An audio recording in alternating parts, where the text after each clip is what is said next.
Hey everybody, Argent here. So I wasn't sure whether to make this its own series or to make it a subset of reactionary reviews. I'll keep it a subset of reactionary reviews for the moment. If you have an idea kind of of a subtitle, I'll appreciate it. So this is something I kind of thought of doing a really long time ago that I just kind of never followed through on, which was the idea of taking two works of fiction or two different authors or directors' philosophies that I think are kind of opposite and contrasting them with each other. And kind of looking at what the differences are and how that plays out in their work. So the first one I had done was Frank Herbert versus Isaac Asimov, which wasn't very good, and I might redo at some point.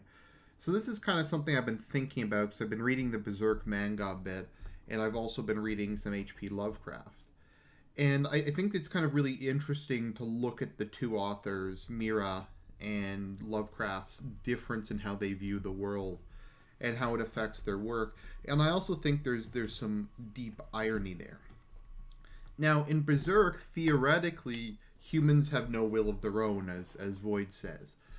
Humans have no control over their lives. There's no free will in the universe. Is probably the core theme of it.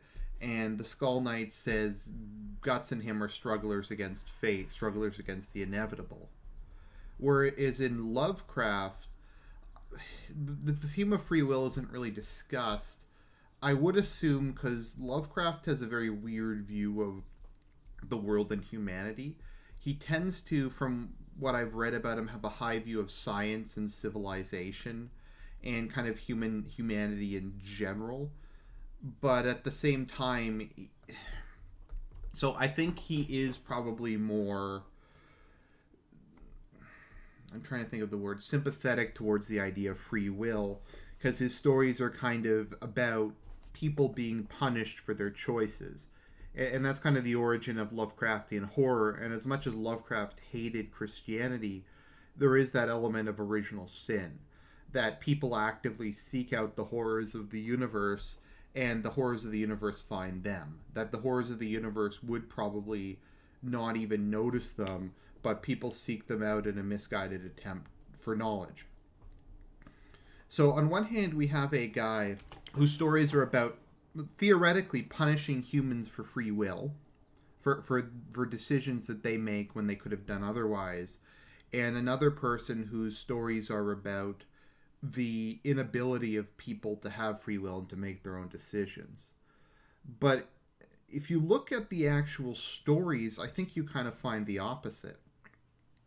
The thing to keep in mind about Berserk is all of the evil in the world comes from humans.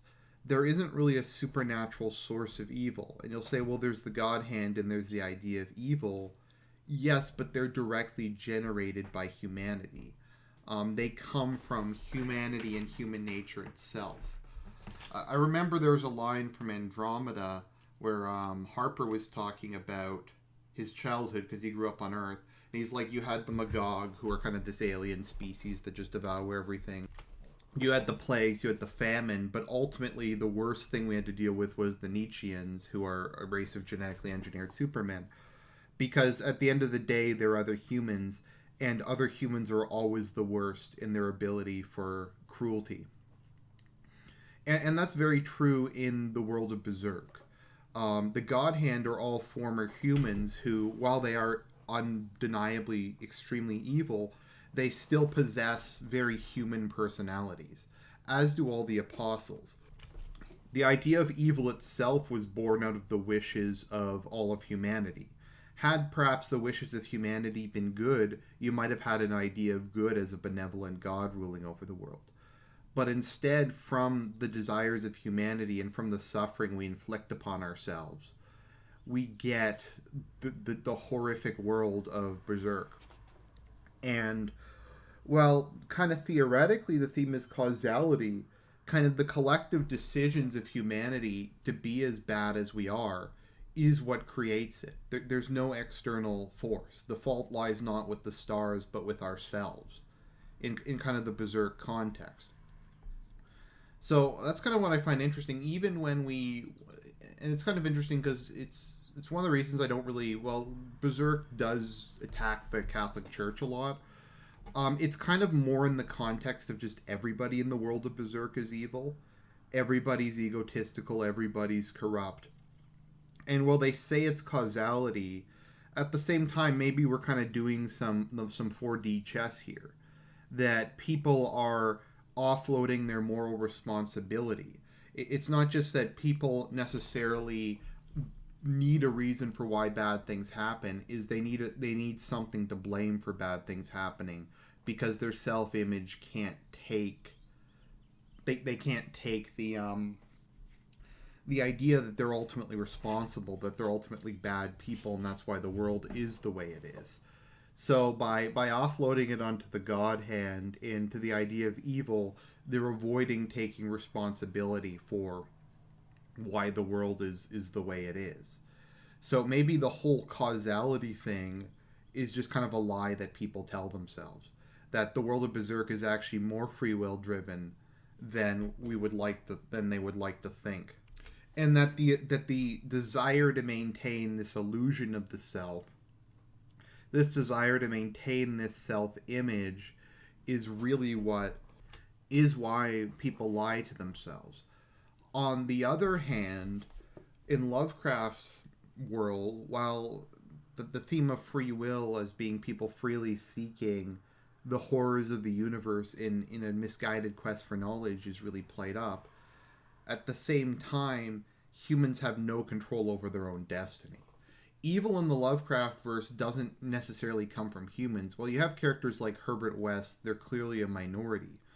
The vast majority of evil is from extraterrestrials. The Yithians, well, the Yithians aren't that evil, but the Polyps, the Deep Ones, the Starspawn of Cthulhu, the Outer Gods like Azazoth, Nicanthropep, I can never pronounce his name, Yog Shoggoth. They come from these entities that are completely incomprehensible, and they don't come from any aspect of humanity.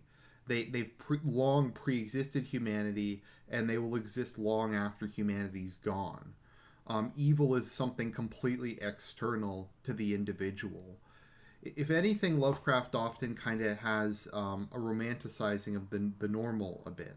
Like that civilization is a good thing, and science is a good thing, and that humanity would develop if left to its own devices. And maybe that's just me reading too much into it, but that's always kind of been the impression I've gotten. Normalcy tends to lead to mental stability in Lovecraft stories. Any connection with the supernatural tends to lead to destruction. So it's I guess what I'm trying to put here is the irony is Lovecraft's philosophy tends more towards free will and people getting punished for their freely chosen decisions.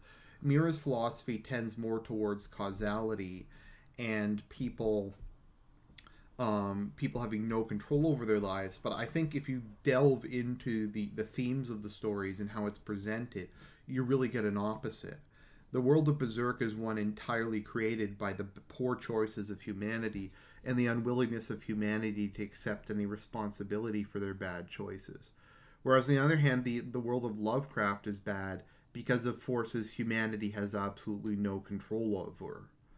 So I just wanted to do that. If someone could come up with kind of a name for it, I'd appreciate it. Otherwise, we'll talk to you guys later.